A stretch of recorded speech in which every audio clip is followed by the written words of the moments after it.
అంటే సినిమాలో ఏం పెట్టారని ఇందాక శ్రీలీల గారు డాన్స్ లేదు అంటే నాకు డాన్స్కి మించిన సాంగ్ ఒకటి చేశారు ఆవిడ. So very beautiful song.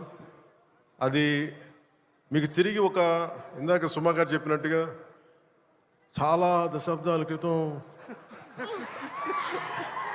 అప్పుడెప్పుడో నేను చాలా సినిమాలు చేస్తున్నప్పుడు మీకు గుర్తుండే ఉంటుంది కదా, చాలా రోజుల క్రితం, కొన్ని శతాబ్దాల క్రితం ఆ మర్చిపోయిన నా భావనని తిరిగి ఈ సినిమాలో హరీష్ గారు తీసుకొచ్చారు దాన్ని. అది ఇందాక మీకు కనిపించే ఉంటుంది, ఇందాక ట్రైలర్లో కూడా దాని తాలూకు ఆ చిన్నపాటి ఆలాపన అనేది కనిపిస్తుంది. అది నేను నిజంగా చాలా ఎంజాయ్ చేస్తున్నప్పుడు.